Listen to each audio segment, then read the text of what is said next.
Hi guys, it's Amy with Aim to Plan, and today is a video talking about my personal planner.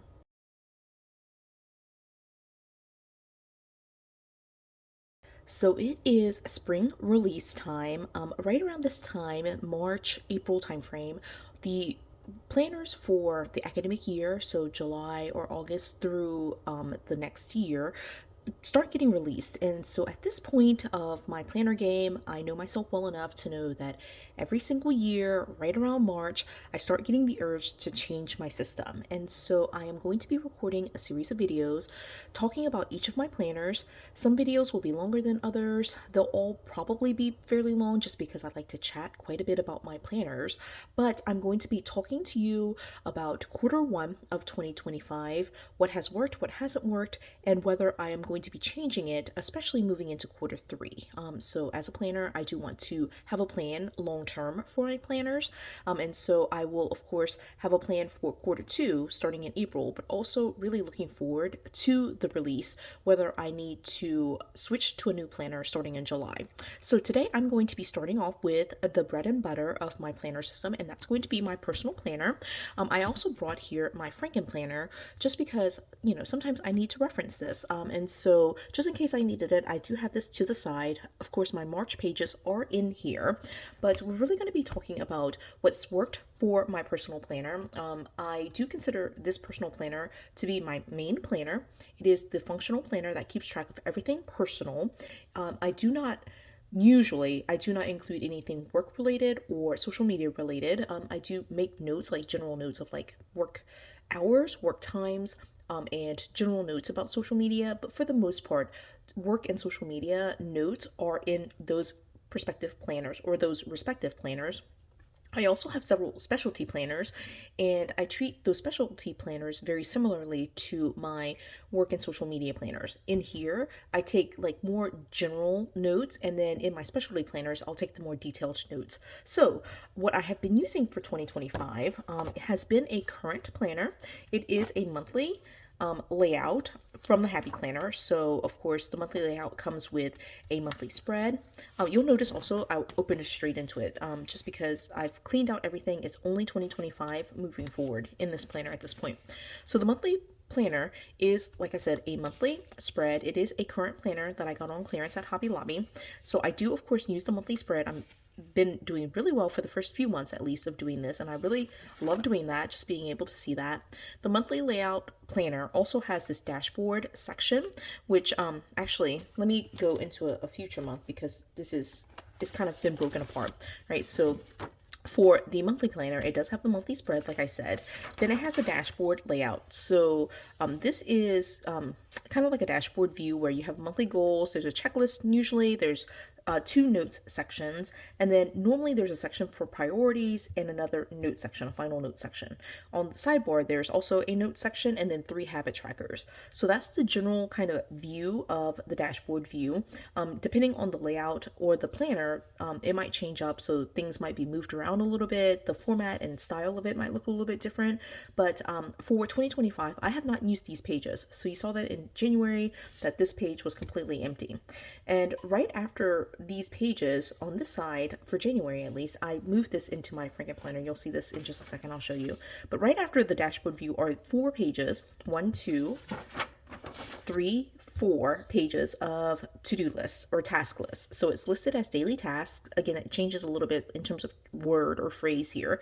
And what I've been doing is not worrying about like having them in blocks. So it's actually, the monthly layout is actually designed where each block is a day, right? So for January, or like here for May, there are 31 days. And so you get 31 like little blocks, and you're supposed to, I guess, like write your tasks in that section for that day. I don't do that. I just kind of run it like this. And for previous months, January, February, and March, I've just been using it as like a pending task list. So all the tasks that I don't get done in a day, I move here, and it's just a running log of all the tasks that I've documented for the entire year. And I'm actually going to show that to you in my FRANKENPLANNER, right? So again, this is the month of March, right? So I've got, again, just my setup here for my monthly layout, and I haven't actually filled it out. I've been this month filling it in as I go, which has worked out well, right? And again, the dashboard view I haven't filled out at all, right? And then right after this, I did decide in 2025 to move all of my January tasks. So this is January's tasks, right? And I'm just writing all the pending things from January, right? And then right after that is February. So these are the February tasks, right there. That's February. And then going here, this is actually where the March pages start. I haven't written anything in here. I normally just kind of go to my daily pages and write them in after the fact. But those pages, January through March, are in there, right? And so those pages I've just kind of like been keeping together. At some point, I might start running out of room, so that's something to consider for going into the rest of 2025. But I have been using these pages, love these pages. Right after these 4 pages is the notes pages, right? And so we have not been using it. I have not been using it. And then the currently, which I also have not been using. So for the monthly layout, I've basically been using the monthly layout, not the dashboard view. I have been using the 4 task pages. I have not been using the notes page, and I have not been using the currently page. So as you can see, I'm clearly not using every single piece of the monthly layout, but I think that's totally fine. I'm using what I need from it, and that is okay. So I'm actually going to go back now to January. And so for January, again, the daily page or the tasks I've moved out. And so that includes this side of the dashboard, the 4 task lists, and then the other side of the notes page, right? So right here, we're picking up with the notes page. The currently I did tape down, but the currently page is right there, right? And then what I have been using in combination with the monthly layout is a daily page. So I've got these daily pages. These are letter size TUL pages that I've cut down to classic size, so trimmed off the top, trimmed off a little bit of the margin. And I love it because it does have this hourly schedule. It runs from 6:30 until 11 p.m. in 30-minute intervals. And I do like to keep my events on here, which I pull directly from my monthly spread, right? So any events from here, I'll pull over here. But I also like to just kind of have a record of my day. So things that I'm doing within each 30-minute window, I just make note of those things. So that's there. I also like to have like little journaling pieces. So I'll have journaling everywhere. And then normally somewhere on the daily page, I'll have a checklist. Now this checklist right here is what ends up on the task list. So I'll just show you this one just because it's like right here. Right, so the very first one on here is evidence of insurability. I basically had it right here on my my daily page, and I didn't get it done on the 1st of January, and so I moved it to that task list, right? And so I'm not going to flip through this. I do have flip through videos of January, February, and whenever March is done, I'll have a flip through of that as well. But this has really been working well for me. Like my to-do list sometimes are very long. My journaling notes section sometimes are very small. Sometimes I don't even have journaling, but my to-do list is just like wild.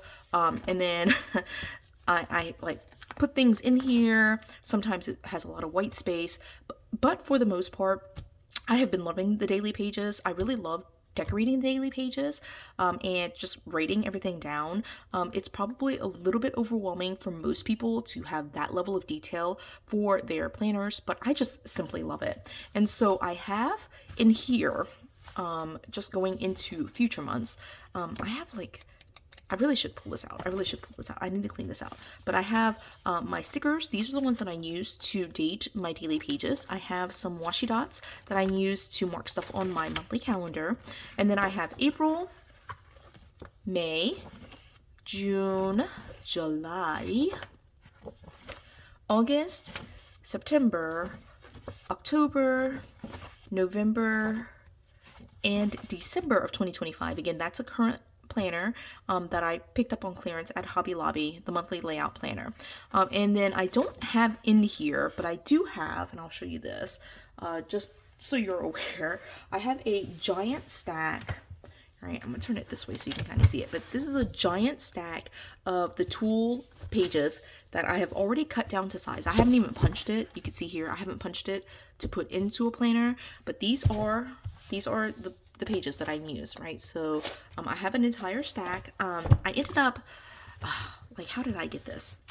Well, first of all, the TUL planner gets released every single year, right? So this is letter size. If you buy a current one, obviously you can use it with the current dates and everything on there. But because, I guess I and my sister, I don't know if we decided together to buy it or if my sister bought just every single pack that there was there. But at one point, the 2020 planners went on sale for 50 cents, right? And so we ended up buying several packs. So this is probably right here, this stack just by itself is like 2.5 years worth of pages. So I definitely have enough pages for all of 2026. Now, the thing that I am missing is going to be starting basically in January 2026. I need to have a plan for what I want to do for going into 2026. But I'm not going to worry about that at this point. I really just want to examine, do I feel comfortable with my 2025 planners?